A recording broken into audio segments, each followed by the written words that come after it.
Buenas tardes, good afternoon, buena tarde. Bienvenidos a la sesión sobre aplicaciones para personas con discapacidad visual del Cuarto Congreso Internacional de Tecnología y Turismo para la Diversidad. Mi nombre es Daniel Hugas Morilla, soy el director académico de la Cátedra de Accesibilidad de la Universidad Politécnica de Cataluña y tengo el privilegio de poder moderar esta sesión del Congreso. En primer lugar, me gustaría presentar a los tres ponentes que conforman esta sesión y con los que vamos a tener el placer de poder compartir experiencias. Nuestro primer ponente es la señora Yael Shomron. She is the Global Marketing Manager of Stepgea, developing a smart solution for making public and commercial spaces and public transportation accessible for people with disabilities. Nuestro segundo ponente es el doctor David Travieso García. Él es doctor en Psicología y profesor titular del Departamento de Psicología Básica de la Universidad Autónoma de Madrid, así como codirige el Grupo de Investigación en Percepción y Movimiento de la Universidad Autónoma de Madrid. En tercer lugar, nuestro ponente es el señor Antonio Alarcón Castro. Él forma parte de la Cátedra de Investigación en Retinosis Pigmentaria Bidón Segara de la Universidad Miguel Hernández de Elche y trabaja también para la spin-off de la Universidad Miguel Hernández de Elche, Institute of Technologies for Helping People SL. Muy bien. En primer lugar, muchas gracias a los tres por participar. Thank you all for your contribution to the Congress.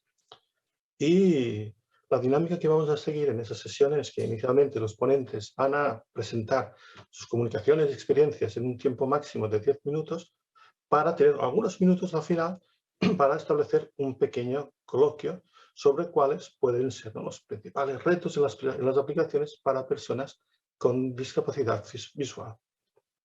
Así pues, ya iniciamos nuestra primera presentación con la señora Yael Shomron. Yael, you have the floor, please, when you want. Es la palabra. So nice to be here. Es un placer estar con todos ustedes aquí. Voy a compartir mi pantalla.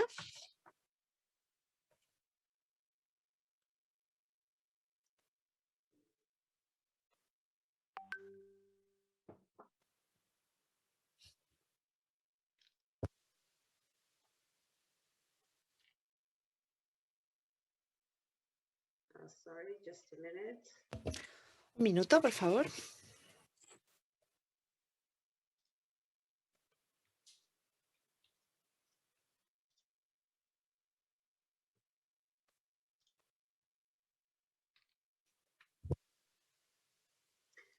Okay, hello, I'm from De Step acuerdo. Here. We are a technology Hola, for soy de Step Here. signifying, Hacemos for tecnología people with para señalización visual impairment inteligente, or sobre todo blindness. para personas con The mission deficiencia that visual we are o facing ceguera. and the challenges we see it for people with Algunos de los blindness retos or y visual impairment in dificultades a las que se public encuentran places and public estas personas en transportation lugares públicos y en el transporte público being able también to move around with es ser capaz independence, with de dignity, desplazarse with con safety. independencia, dignidad y Independence meaning not seguridad. to be dependent on others Independencia before quiere to decir no go tener que out of the preguntar home. a los demás o Dignity in depender this de otros case, para poder not salir de to have to casa, ask strangers for assistance.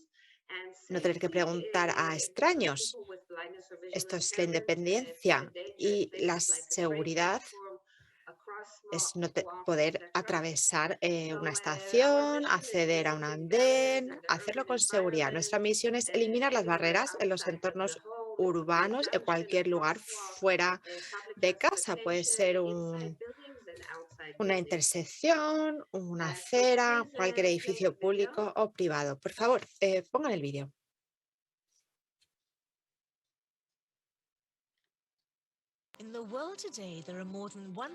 Hoy en el día hay más de 1.300 millones de personas con discapacidad. Imagínese una solución tecnológica única para distintas necesidades, entornos accesibles, establecimientos, turismo, turismo y acceso a lugares públicos. Utilizar la tecnología para hacer todo accesible con el menor esfuerzo posible. Audioguías, guías a través de voz, información acerca del transporte público cercano y proporcionar información a los conductores.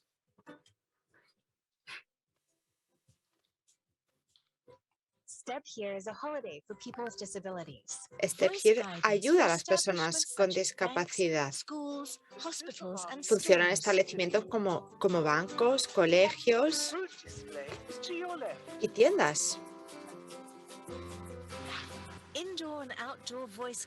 En guía de voz en interiores y exteriores, tanto en museos como en hoteles, en todo tipo de establecimientos. El ascensor se encuentra a su derecha. Está en el piso número 11. A su izquierda están las habitaciones de la 10 a la 21. Para ti es un gadget, para mí es un cambio en mi vida. Esta tecnología para personas con discapacidad visual, las indicaciones de voz son clave. Le dicen al usuario dónde tiene que situarse para que las guías sean lo más precisas posibles. Step Here está diseñado para la orientación, para orientarse. Muchas gracias. Como han podido ver en el vídeo, tenemos una aplicación que conecta con distintos dispositivos que hemos implementado en lugares públicos, también en el transporte público. También tenemos una solución para personas que no utilizan los teléfonos inteligentes. Tenemos un activador que se conecta a otro tipo de dispositivos, una especie de pulsera. Tenemos las señales de audio. Es un altavoz inteligente con distintas grabaciones que se activa de forma automática mediante conexión Bluetooth cuando el usuario está cerca.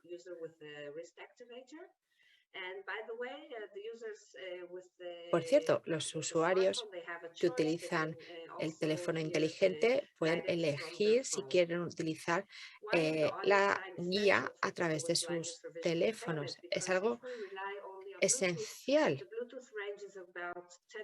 El rango del Bluetooth es de 10 a 20 metros, así que no siempre sabemos exactamente dónde se encuentra el usuario o hacia dónde está mirando.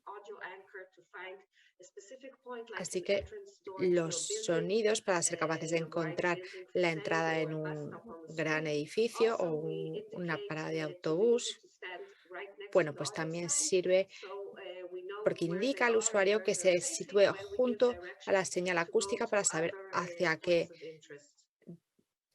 puntos de interés está dirigiéndose.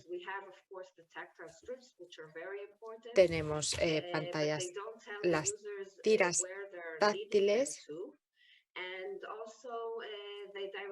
pero no siempre dicen a los usuarios hacia dónde les están llevando. No llevan a distintos puntos de interés y no se pueden colocar en edificios que tienen una decoración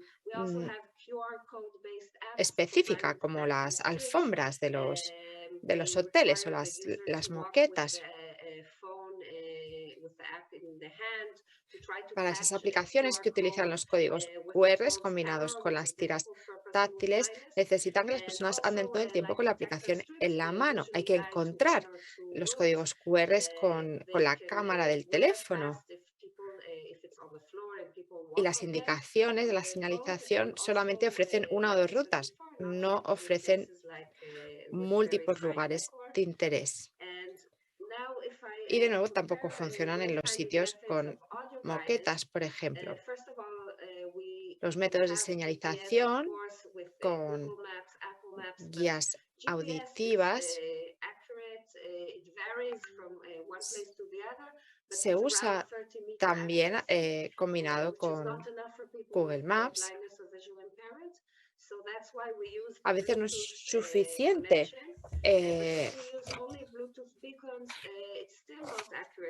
usamos por eso la tecnología Bluetooth con las balizas Bluetooth con una precisión de 10 a 20 metros. A veces no hay una indicación exacta de dónde está situado el usuario y hacia dónde se están dirigiendo, hacia dónde están mirando, digamos. Con Step Here combinamos estos 4 sistemas. El GPS para llegar hasta un lugar lejano, pero una vez que el usuario se acerca, el Bluetooth empieza a funcionar y les comunica que están cerca de su destino, les dice cuando llegan, pero las señales de audio empiezan a funcionar, que tiene una precisión de 1 metro en un lugar pequeño, como por ejemplo una puerta en un edificio grande. Sabemos exactamente dónde se sitúan para darles las indicaciones adecuadas. Hoy tenemos miles de instalaciones en lugares como universidades, centros comerciales, bancos, atracciones turísticas, hospitales, parques, entre otros. ¿Y cuáles son las ventajas, en concreto para las atracciones turísticas? Tenemos distintas grabaciones, así que podemos dar más información que solamente la señalización. Explicación acerca de las exposiciones, la historia del lugar, etcétera. También tenemos cambio de idioma automático. Se puede ajustar según las preferencias de idioma de los usuarios.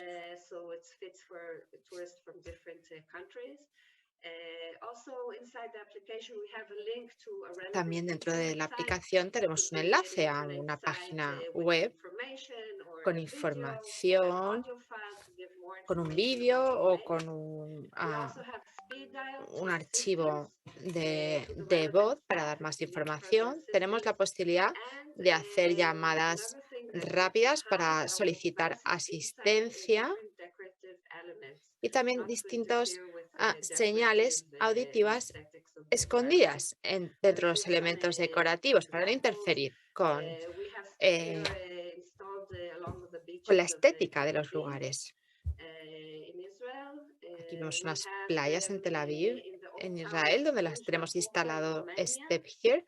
También en la parte antigua de alguna ciudad de Rumanía, también en la parte antigua de Jerusalén, en la Sala de los Cruzados, en Acre, en Israel, en el Boulevard Rothschild de Tel Aviv. Este es un ejemplo como el que mencionaba antes. Tenemos una zona peatonal, un itinerario peatonal. Tenemos las indicaciones integradas. También tenemos ejemplos de parques urbanos que tienen 5 idiomas disponibles según las preferencias de los usuarios en Netanya, en Israel. También tenemos parques nacionales. Yael, discúlpame, tenemos que ir terminando. Ya, estoy terminando. Tenemos parques internacionales, también hoteles y museos. Y esto es el final. Ya he terminado. Muchas gracias. Muchas gracias Experience with us. Thank you very por tu much. experiencia con nosotros. Estamos muy Pasaríamos agradecidos. a nuestro segundo ponente, doctor David Travieso. Por favor, cuando quieras.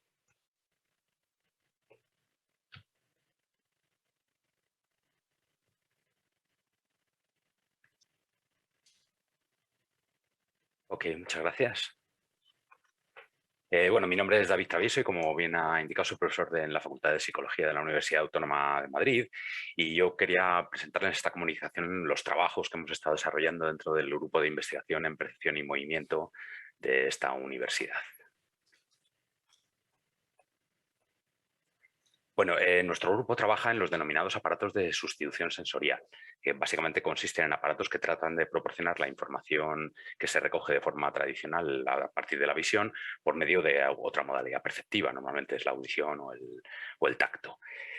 Esta línea de investigación comienza con fuerza en los años 60 y 70 con las investigaciones con el Tactual to Visual Substitution System de Bajirrita y sus colaboradores, y los objetivos son básicamente lo que llamamos fundamentales o de ciencia básica.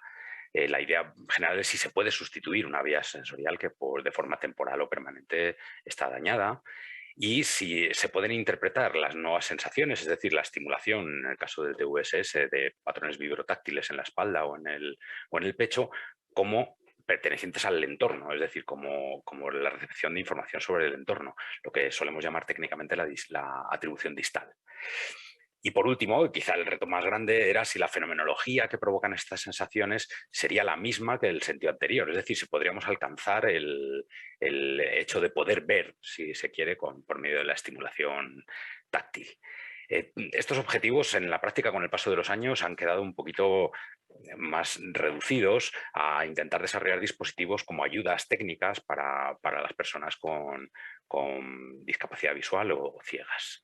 El tipo de dispositivos que se suelen utilizar genéricamente son para sustituir la visión o bien audición o el tacto, y entre ellos tenemos pues, el The Voice, un aparato muy sencillo que básicamente trasladaba información sobre la imagen a la frecuencia de sonidos y demás, o utilizar el tacto por medio de patrones de vibración situados en diferentes partes del cuerpo. Puede ser desde la boca al pecho, la mano, otras partes del cuerpo. En cuanto a la información que utilizan estos dispositivos, pues podríamos decir que un grupo de dispositivos ha tirado por la información básica de la visión, que sería la iluminación, el brillo, es decir, la cantidad de luz que llega a cada punto, y trasladarla a los patrones de vibración, tratando de generar una especie de imagen, pero en este caso sería hacia el cuerpo o táctil. Y otro conjunto de equipos han trabajado en información sobre distancia, es decir, la vibración sería una función de la distancia a las superficies o objetos que tenemos alrededor. Y por último hay algunos que han utilizado GPS o otras modalidades, pero estos serían tradicionalmente los más utilizados. En el caso de nuestro grupo de investigación, hablamos de un grupo de investigación que es reconocido por la UAM en el año 2008 y llevamos pues, aproximadamente 15 años más o menos trabajando en este tipo de dispositivos. Esta es la web del grupo. ¿Qué hemos hecho con estos dispositivos? Pues básicamente serían dispositivos que, más que orientar al wayfinding, como decía la profesora, están más orientados a la detección de objetos en el espacio peripersonal o la detección de obstáculos alrededor en la marcha. Así hemos desarrollado pues, dispositivos de vibración en la pierna que te permitían subir escalones o detectar la presencia de obstáculos en ese sentido. Algunos de ellos están, como en la imagen de la izquierda arriba, situados en el pecho. Es el caso del T-Sight que desarrollamos a partir de 2012, que nos permitirían reconocer objetos que se acercan a nosotros por medio de las intensidades de vibración. En este caso es un estudio que hicimos en que lanzábamos pelotas contra las personas que tenían que esquivar, o, por ejemplo, eran dispositivos que utilizaban cámaras, en este caso es una Kinect, ahora hemos mejorado el dispositivo, pero entonces utilizábamos Kinect para realizar un mapa de profundidad y permitir a las personas reconocer en la marcha el entorno cercano que tenían por medio de vibración. El modo de funcionamiento estaría ejemplificado en estas imágenes que les presento. Por ejemplo, la de la izquierda es un estudio de 2012 en el que poníamos información vibrotáctil. En la imagen se ve un esquema de una persona que tendría una especie de haces, que es los medidores de distancia. En el caso del panel A, la persona está erguida y va andando y recibiría la estimulación que aparece por debajo, en el panel debajo del A, en el que se puede ver que la información es uniforme porque el suelo que está explorando es un suelo recto y en buenas condiciones. Si la persona, como en el panel B, se echa hacia adelante, incrementa la vibración en la parte superior de los estimuladores que están situados en el pecho. En C se echaría hacia atrás, es lo contrario, y el caso quizá más prototípico era la forma en que se recibiría la información de que tenemos un obstáculo, por ejemplo, en la marcha. En este caso sería un escalón, un obstáculo vertical, y como podemos ver se incrementa la vibración en la parte correspondiente a ese elemento y nos permitiría detectar ese obstáculo. En el segundo ejemplo que pongo en la derecha, ahí se puede ver a una persona, de hecho está hecho con los datos de movimiento que recogemos a través de un sistema de tracking de movimiento de la persona, y en este caso estaría andando hacia una apertura, que sería la parte blanca que vemos en la línea horizontal blanca y negra, esa parte central blanca, y le pedimos a la persona si detecta si puede pasar a través de la apertura. Es una puerta, para entendernos. En este caso, en el panel de la derecha se puede ver, en primer lugar, una línea azul, que sería como la persona a lo largo del intento se acerca y va subiendo la altura, la distancia, digamos, que recorre hasta estabilizarse a una distancia, y ahí genera unas oscilaciones con el cuerpo, que son las que podéis ver en las oscilaciones que aparecen a la derecha en puntos intermitentes o redes intermitentes, para detectar los bordes, digamos, de la apertura. Es decir, a través de su propio movimiento, la persona explora y detecta la presencia de los laterales de la puerta y es capaz de saber si esta puerta tiene el tamaño suficiente para pasar o no. Bueno, en esta línea de investigación, digamos que lo que estamos diciendo es, nosotros hemos tirado por la información vibrotáctil de cara a tener el sistema auditivo libre, porque es una cosa que se utiliza tanto para sistemas de orientación como lo que nos han presentado anteriormente, como para detectar el entorno de forma tradicional y poder hablar y escuchar. Hemos tirado por la información vibrotáctil. En este caso lo que hacemos es hacer vibrar en función de la distancia a los objetos más cercanos.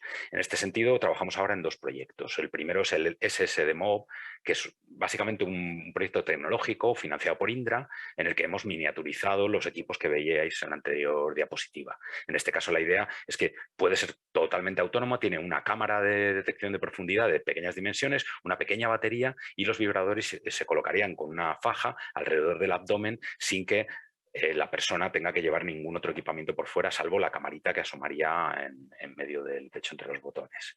Y en segundo lugar, trabajamos en un proyecto financiado por el Horizonte 2020, la Comunidad Europea, en los proyectos Marie Slowska-Curie, y en este caso es un proyecto para sistemas de rehabilitación con una perspectiva de sistemas. En este caso, lo que trabajamos es en un guante de sustitución sensorial y operamos sobre las 2 teorías clásicas que hay sobre cómo realizamos los agarres de objetos en visión. Cuando vemos, normalmente hay 2 grandes teorías. Una que dice que dirigimos las manos a través de los 2 dedos que utilizamos para el grasping, y otra que calculamos simplemente distancia de apertura. Con nuestro dispositivo lo que hacemos es analizar, detectar la posición de la mano en diferentes posiciones y permitir el agarre con un sistema de vibración. En nuestro caso, este es un guante que tiene estas bolitas que podéis ver, son los localizadores de la mano para detectar el movimiento, y lo que vibran son 2 motores que tenemos a la izquierda y a la derecha en los dedos índice y pulgar, que vibran en función de la distancia que hay hacia el objeto. En este caso sería el objeto circular que veis ahí. Las rayas intermitentes es la distancia que hay en la dirección de apuntamiento del dedo, y en el cuadrado en medio podéis ver las vibraciones que recibe cada uno de los dedos. De esta forma, la persona a distancia puede localizar el objeto y abrir la mano lo suficiente para poder cogerlo. Así que a modo de cierre y conclusión, en una presentación que pretendo que sea muy corta, no explicando mucho del funcionamiento del aparato, podemos decir que el guante es efectivo para el agarre de objetos. De hecho, este primer estudio lo tenemos enviado a una publicación, está ahora mismo en proceso de revisión, y el movimiento de agarre apunta a una diferenciación en fases que está en la base de nuestro conocimiento neuromuscular de los sistemas de agarre. Hay una primera parte de exploración que podéis ver en el panel de la izquierda abajo, en que se generan oscilaciones de la mano para reconocer el lugar donde está el objeto, un movimiento de acercamiento en el cual se va incrementando la vibración según te acercas al objeto, para finalmente realizar la posición de agarre. Nosotros desarrollamos algoritmos nuestros en MATLAB principalmente, en sistemas matemáticos, para detectar estas diferentes funciones y ver cuáles son las formas de vibración más orientadas. Para terminar, solamente decir que pretendemos generalizar el funcionamiento del guante para la interacción con objetos en el espacio peripersonal para personas con discapacidad visual. Y nada más, muchas gracias. Muchísimas gracias, David, por tu aportación. La verdad es que es muy interesante. Y pasaremos a nuestro tercer ponente. Antonio, cuando quieras tienes la palabra. Hola, ¿qué hay? Buenos días. Bueno, pongo la presentación y empezamos. A ver.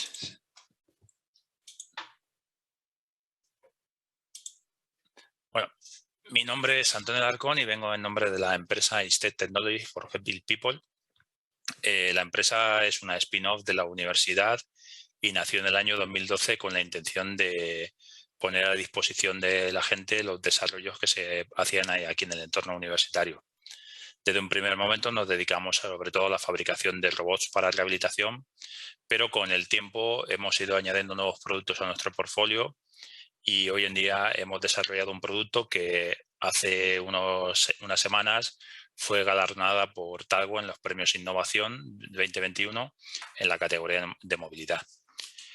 El producto es el bastón Egara. El bastón Egara es un mango que se puede adaptar a cualquier segmento de aluminio de los que hay ahora mismo en el mercado y el mango tiene 3 sensores de ultrasonidos, un pequeño sensor IMU y un procesador, y lo que hace es detectar los obstáculos que hay frente al usuario y que van a suponer un peligro para él. Si los objetos suponen un peligro para el usuario, el bastón va a avisar al usuario para que los esquive, y si no, va a seguir haciendo su marcha normal. No tiene ningún misterio. Sí que lo siento un poco por David y tal, pero normalmente todo este tipo de sistemas ápticos y tal suelen ser bastante complejos, y también tenemos que tener en cuenta que la gente a la que va dirigida suelen ser gente mayor y gente no nativa digital. Entonces, mucha información. Hay ahora mismo en el mercado otro tipo de bastones que dan mucha información, dan muchas funcionalidades, pero al final lo que hacen es un poco marear a la gente. Entonces, nosotros al desarrollar el bastón lo que intentamos fue que sea el bastón el que se adapta al usuario y que no sea el usuario el que se tenga que adaptar al bastón. En este vídeo podéis ver un pequeño ejemplo de cómo funciona el bastón, y es muy sencillo. El usuario simplemente tiene que hacer el rastreo habitual que hace con un bastón blanco normal, y si los sensores detectan un obstáculo con el que va a colisionar, discrimina a aquellos que suponen un peligro para el usuario o no. Os pongo un ejemplo. Si hay una silla en el camino, el bastón no va a avisar, porque ya el usuario lo va a detectar mediante el rastreo y no debería de avisarlo. Pero sin embargo, si hay una rama de un árbol, un espejo retrovisor de un camión o un parasol, el bastón sí que va a avisar al usuario, porque sí que supone un peligro para él. Nosotros realmente lo que hacemos es una pequeña barrera de protección a 1,5 metros del usuario, para que en caso de que algún obstáculo pase esta barrera, pueda avisar al usuario y la pueda detectar y evitar un golpe. La vibración se hace mediante una pulsera que va conectada al bastón, y el sistema lo que pretendemos es que simplemente aporte una funcionalidad más al bastón blanco, que es una herramienta que lleva funcionando más de 100 años y funciona muy bien. Luego, otra de las funciones que tiene el bastón es que los segmentos son intercambiables de una forma sencilla. O sea, el mango realmente se compra para una vez en la vida, y lo que hay que cambiar son los segmentos blancos, que es algo que es un consumible, por decirlo de algún modo, que los usuarios cambian cada 2, cada 3, cada 4 meses. Entonces, no tendrían que cambiar el bastón, sino que solo hay que cambiar en los segmentos. Como ya os he dicho antes, hay bastantes productos similares en el mercado, dan mucha información, a veces son muy incómodos también de utilizar. Nuestro bastón aporta, además de todo lo que os he dicho, un modo que le llamamos un modo tutor, que permite al usuario aprender a manejar el bastón blanco. Aquí en España tenemos una ventaja, que aquí en España existe ONCE, pero fuera de España no existe nada similar a ONCE. Mi ejemplo personal: yo soy discapacitado visual, yo entré a ONCE como afiliado y a mí sí que se me proporcionó un curso de manejo de bastón blanco, pero eso fuera de España no existe. En Colombia, en Panamá, en cualquier país que os podáis imaginar, en Estados Unidos incluso, la gente tiene que aprender por sí sola a manejar el bastón blanco. Entonces, nuestro bastón además incluye un modo tutor que enseña al usuario en unos minutos a poner correctamente el bastón, a hacer el rastreo como lo tiene que hacer normalmente, y de esta forma puede salir en 5 minutos a la calle sin darse ningún golpe. Al mismo tiempo, y para ser muy rápido y así dejamos tiempo a la charla, también os presento un nuevo producto que acabamos de incorporar, que es el NEMTI, que es una alfombra de movimiento infinito con inmersión en 3D. Es una alfombra que no se mueve a una velocidad constante, sino que se mueve a la velocidad del usuario, y el entorno 3D se mueve con el usuario. De forma que en una sola cinta podemos presentar escenarios de 360 grados y con movimiento infinito a pacientes. Este tipo de plataformas la hemos desarrollado sobre todo para personas con discapacidad visual, para que aprendan a optimizar su resto visual. En las pantallas podemos presentar distintos obstáculos o entornos recreados, y podemos presentarle al usuario distintas discapacidades visuales para que una persona que no tiene discapacidad visual sepa cómo ve un discapacitado visual, y para personas que sí que tienen una discapacidad visual que aprendan a optimizar su visión. En este último vídeo podéis ver un entorno que hemos recreado, que es una pequeña ciudad, donde el usuario se tiene que dirigir a distintos sitios. El movimiento lo controla él con su propio cuerpo y el entorno va desplazándose en función a él. Es un entorno que acabamos de desarrollar ahora y que ya tenemos algunos instalados en la Universidad Miguel Hernández de Elche, y la verdad es que es un desarrollo del que estamos muy orgullosos. Espero haber sido lo bastante rápido y nada, agradeceros la atención. Muchas gracias, Antonio. Sí, la verdad es que ha sido extremadamente rápido. Los nervios, perdón. No te preocupes. Al contrario, no te preocupes. Es una oportunidad para poder charlar y compartir alguna experiencia más. Muchas gracias. Y de esta forma también a veces incluso es mucho más ameno, con lo que si os parece podríamos pasar un poco al debate que comentábamos antes, ¿de acuerdo? De cuáles podrían ser, ¿no? O en nuestra opinión, cuáles podrían ser los retos, ¿no? en las aplicaciones para personas con discapacidad visual, ¿no? Es decir, Yael, which may be the main challenges in application for the visually impaired. What is your opinion in this area? The main challenge, I think that people with visual impairment El need, principal reto, accuracy to las be personas much con higher discapacidad than regular visual o con people. deficiencia visual necesitan una Everything has to be precisión very mucho accurate. mayor que el resto de las For personas. instance, if Todo tiene que ser regular súper people use preciso.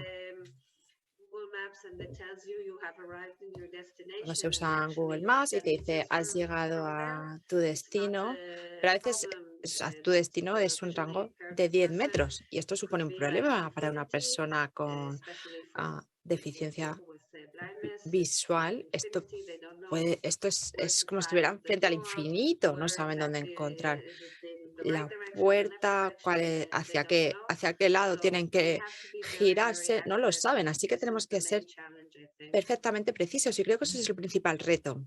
Thank you very much. Muchas gracias. David, Antonio, ¿qué opináis? Bueno, yo por mi parte, yo creo que actualmente la tecnología cada vez avanza más deprisa, pero siempre hay que tener en cuenta al usuario. Y aquí entro yo como usuario de tecnología y como discapacitado visual que soy. Entonces, a veces la tecnología está muy lejos de nosotros. Se desarrollan equipos, se desarrollan sistemas pensando que pueden ser muy buenos para el discapacitado visual, pero no se tienen muchas veces en cuenta el propio discapacitado. Entonces, yo creo que una de las principales frases que tiene que tener todo el mundo en la cabeza es que es la tecnología la que se tiene que adaptar al usuario y no el usuario a la tecnología.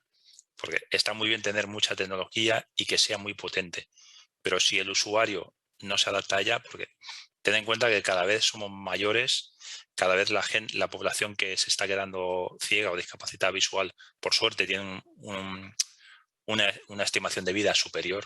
Entonces, los discapacitados visuales cada vez somos mayores y cada vez nos cuesta más adaptarnos a las cosas. Por eso me gustaría mucho que la tecnología fuera la que se adaptara a nosotros.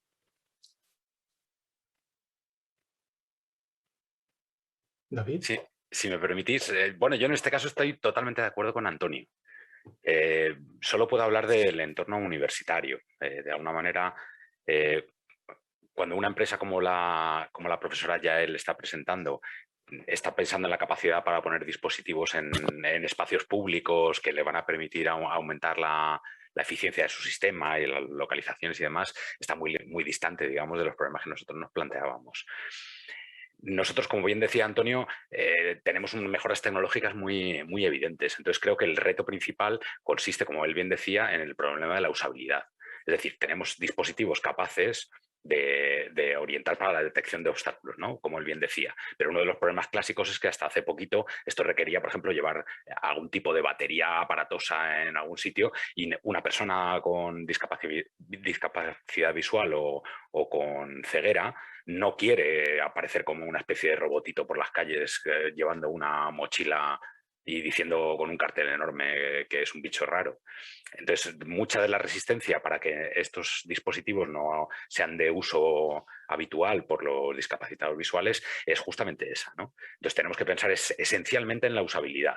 Entonces, hay una parte ingenieril al respecto, que sería la parte de decir hay que miniaturizar, hay que hacer más robustos los sistemas y algo que asegure que las personas van a poder usarlo con facilidad. Y el segundo reto sería, en este sentido más básico, fundamental, es el funcionamiento tiene que ser sencillo, justamente en la misma línea de lo que decía Antonio. Es decir, en lugar de pensar en que el dispositivo tiene que realizar cálculos muy complejos y demás y trasladarlos de alguna manera, pues tienes que pensar en dispositivos que sean, en este caso, sencillos. O sea, un ejemplo que yo tenía. Antes decíamos, vamos a analizar la imagen para sacar una forma completa de un objeto e intentar trasladarla en la vibración. No, ahora decimos, no, simplemente es distancia. Entonces, explicar el funcionamiento de un dispositivo de distancia es tan sencillo como decir, esto es como lo de los coches. Si te acercas a algo, vibra más fuerte. Si te alejas, es más... Y esto es muy sencillo en términos de usabilidad. Entonces, creo que ese es el reto en unos dispositivos que son mucho más locales de lo que la profesora Yael estaba planteando, ¿no? Que es un proyecto mucho más ambicioso. Sí, sí. Entonces, eso nos lleva, ¿no?, a otra pregunta, ¿no? Entonces, ¿cuáles serían, ¿no?, los principales retos para los usuarios, ¿no?, con discapacidad visual? Which may be the main challenge for the users, for the people that use applications for visually impaired. What do you think, Yael? Again, can you repeat? Yes, all the rest of the people are saying that user is the most important. Los ponentes están diciendo que el usuario es lo más importante. La tecnología es importante, por supuesto, pero para el usuario, su experiencia en el uso de esa tecnología es lo más relevante. Así que, ¿cuáles serían los principales retos para los usuarios en las aplicaciones para las personas con deficiencias visuales? Bueno, si he entendido bien la pregunta, bueno, utilizamos una aplicación en un smartphone, en un teléfono inteligente, pero no todos los usuarios lo usan de la misma forma estos dispositivos. Algunos lo utilizan muy a menudo, con mucha facilidad, utilizan la conversión de texto a voz. Otros usuarios, sin embargo, no usan las aplicaciones en ningún momento. Por eso hemos creado este activador de muñeca que activa nuestros dispositivos de forma automática. Así que tenemos soluciones para personas que dicen no quiero tener que lidiar con las aplicaciones del teléfono. Para los que necesitan algún tipo de asistencia, de una sesión de guía que les explica cómo usarlo de la mejor forma posible. David, Antonio, Muy interesante. ¿qué opináis? Yo, sinceramente, o sea, creo que también va por época o por espacios temporales. Ahora mismo no le podemos pedir a muchos usuarios que se adapten ellos a la tecnología. Muchos de nuestros usuarios son gente mayor, gente que ya han nacido con otra mentalidad y, como decía David, o sea, no le puedes pedir a gente mayor a lo mejor pues, que lleve una mochilita o que lleve cualquier cosa. De aquí a 20 años también vamos a cambiar generacionalmente. Ahora, dentro de 20 años yo seré un abuelito y a lo mejor mi reticencia hacia la tecnología va a ser distinta. Mi formación con respecto a la tecnología también va a ser distinta. Por suerte, cada vez los discapacitados visuales y los ciegos tenemos también una formación mayor. No nos hemos limitado a los 4 trabajos que podíamos realizar, sino que hemos desarrollado nuestra vida laboral fuera de ONCE, tenemos carreras universitarias y nos hemos desarrollado. Entonces, nuestra perspectiva con respecto a la tecnología también, a medida que vaya pasando el tiempo, va a cambiar. Entonces, en el momento actual, nuestro paradigma tiene que ser uno muy concreto, que sea la tecnología, como he dicho antes, la que se adapta al usuario. Dentro de 20 años habrá que plantearse ese paradigma, porque igual es más fácil que el usuario sea el que se adapte a la tecnología.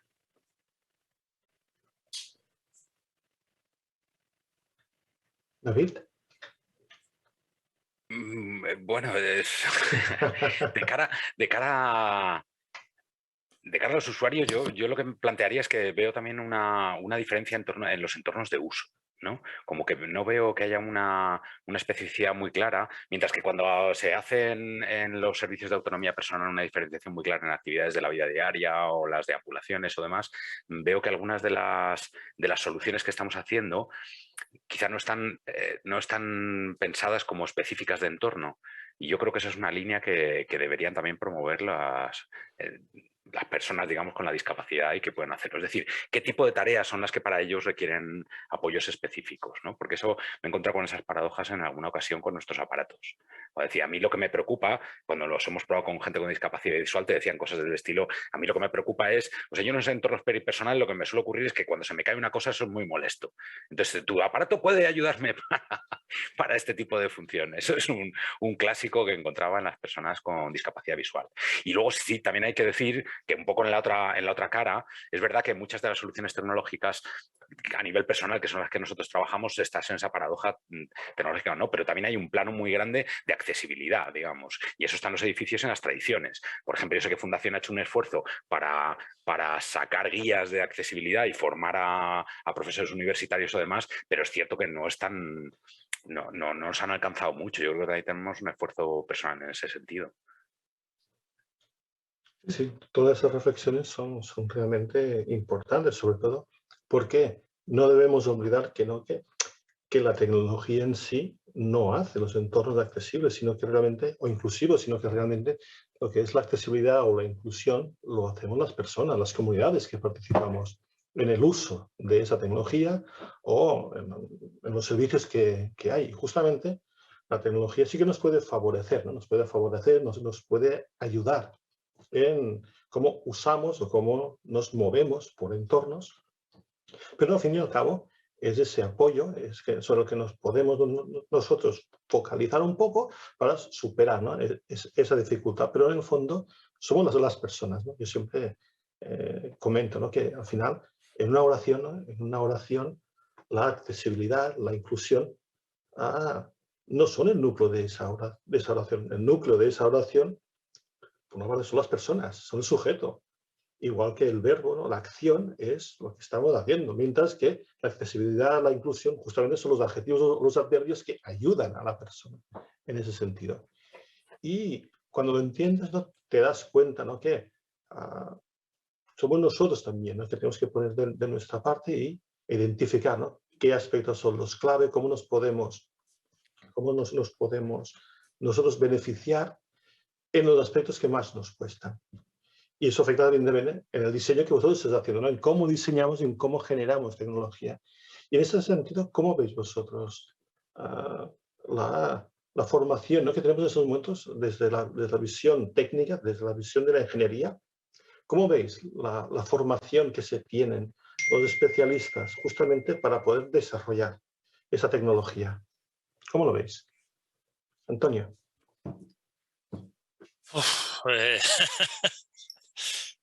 Yo creo que cada vez está más concienciada también a los ingenieros con respecto a la inclusión y a la accesibilidad.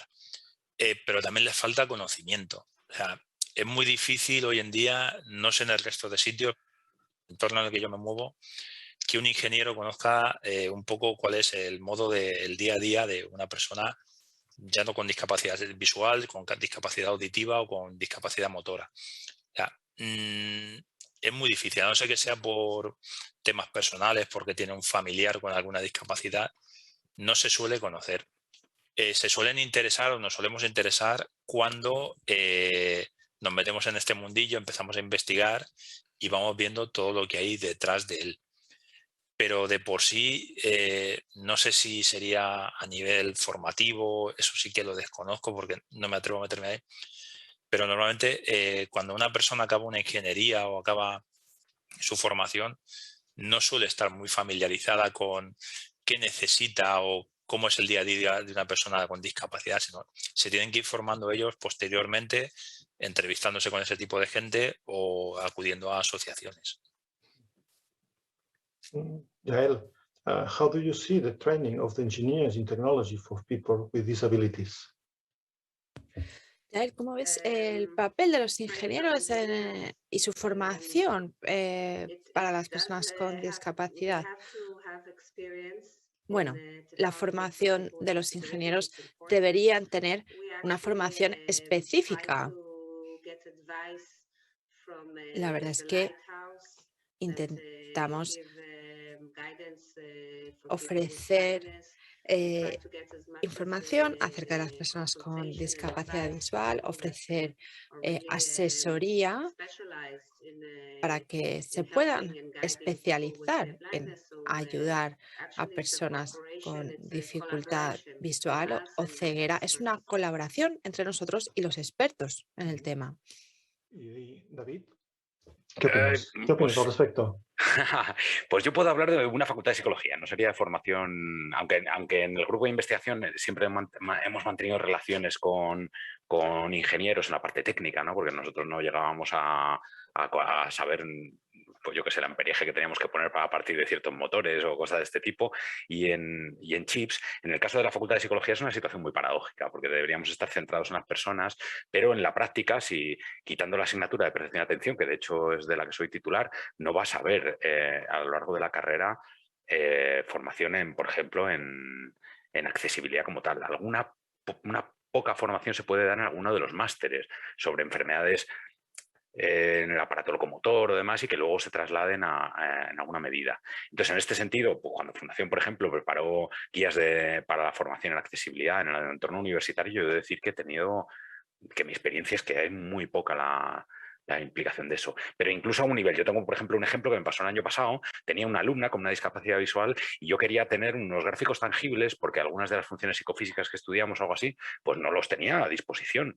Entonces ella podía acceder a sus recursos educativos, es decir, tirar de los colegios de la ONCE o pedir a la fundación, pero en el ámbito universitario, cuando yo entré a la oficina de discapacidad a pedir si por favor alguien podía construirme gráficos en alzado, digamos, gráficos tangibles para poder mostrar algunas funciones que utilizamos en psicofísica y demás, no teníamos esa posibilidad.